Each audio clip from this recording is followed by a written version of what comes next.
عزتمندو الله جل شانو قرآن کې بار بار د خبرې تذکره کوي چې مسلمانانو تاسو د خپل مور او پلار سره احسان کوئ. معززو د مور او پلار سره احسان کول دا د الله جل شانو طرف نه حکم دی. چا چې د مور او پلار سره احسان ونه کړي، د مور او پلار حق یې ادا نه کړي، نو معززو هغه مسلمان د الله او د الله تعالی د پیغمبر حق نشي ادا کړي. لکه څنګه چې مسلمان د مونځ حق نشي ادا کولی، هغه انسان مونځ صحیح طریقې سره نه ادا کوي، د مونځ حق نه ادا کوي، نو معززو معلومه دا شوه چې دغه مسلمان د الله تعالی د نورو احکاماتو حق هم نشي ادا کولی. ځکه جناب رسول الله عمر فرمایي چې د قیامت په ورځ باندې به د انسان سره ول حساب و کتاب د مونځ کیږي. نو که مونځ یې ښه جناب رسول الله عمر فرمایي چې ټول اعمال به یې ښه وي،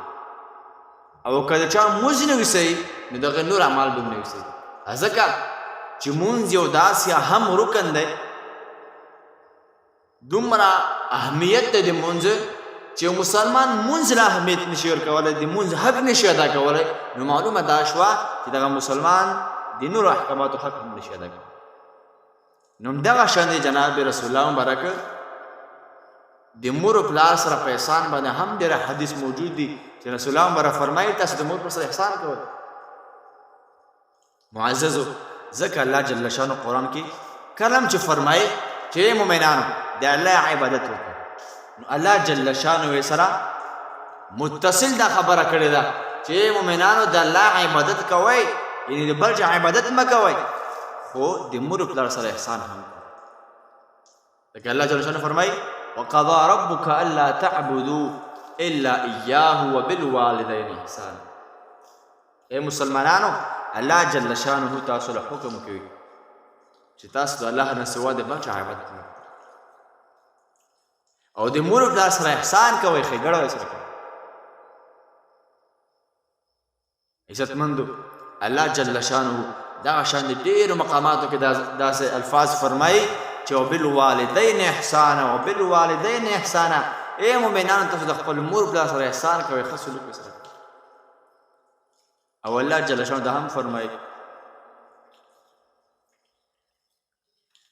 اما یبلغن عندك الکبر احدهما او کلاهما فلا تقل لهما اف ولا تنهرهما. الله جل شانه فرمایي چې هر کله تاسو مور پلار حالت د بوډاتوب له ورسېږي یا په دغو دواړو کې یو ورسېږي، نو فلا تقل لهما اف. الله فرمایي ای مسلمانانو بیا دغه خپل مور پلار له اف قدر هم مه وایئ. د خبرې دا مطلب نه دی چې ته اف مه یې او ډانګ راواله په ډانګ یې وهه، نه، چې کله اف قدر له ویل مور پلار له ناروا راغلي دي، معززو بیا نورې خبرې خو هغه طریقې ولانه حرامې دي. الله جل شانه بیا فرمایي وقل لهما قولا کریما. ای مؤمنانو د دغه مور پلار سره تاسو په نرمې لهجې سره خبرې، داسې لهجه مه استعمالوه چې د هغې د وجې نه ستا مور پلار له درد او تکلیف ورسېږي. جناب رسول الله عمر فرمایي چې د قیامت میدان کې به یو سړی راوستلی شي او د هغه اعمال به بلکل خراب وي. هغه په دنیا کې د خپل مور پلار نافرمانه انسان، الله جل شانه به ته وفرمایي چې بنده تا له زه بخښن نشم کولی، ځکه تا د خپل مور پلار نافرمانه انسان په دنیا کې، تا د خپل مور پلار سره احسان نه دی کړی، نو زه نن تا له څنګه بخښنه وکړم. چې دغه مسلمان بنده به سترګې ټیټې وي او څه به ویلی نه شي، ځکه چې دا خو په دنیا کې د الله نافرمانه انسان د خپل مور پلار سره به احسان او ښه سلوک نه کولی. نو د هغې نه بعد به ته وایي چې ښه یا الله زه خو ګناهګار یم، د جهنم فیصله راباندې وشوه، خو یا الله مخامخ د ما خپل والد محترم دی چې په دنیا کې مې د هغه سره ډېر تکالیف مې ورکړي، په دنیا کې مې د هغه سره احسان نه دی کړی. ای کریمه ذاته نن زه دغه خپل والد محترم سره احسان کول غواړم، یا الله هغه هم د جهنم په لار روان دی، هغه له باندې هم د جهنم فیصله شوې ده، یا الله او په ما هم شوې ده. کریمه ذاته دا خپلې نیکي چې کومې د مور سره پوتې دي دا زه خپل والد له ورکوم شاید چې دغه باندې څه خیر وشي نو دغه خپل بچی وي هغه نیکي راواخلي او خپل والد له بې ورکي الله تعالی په هغه باندې د جهنم نه خلاصېدو او د جنت د تلو فیصله وکړي نو چې کله هغه جنت له روان شي الله جل شانه به دغه بچي هم وایي چې تم جنت له ځه عزتمندو څومره لویه خبره ده چې د قیامت په میدان کې د چا نیکي نه قبلېږي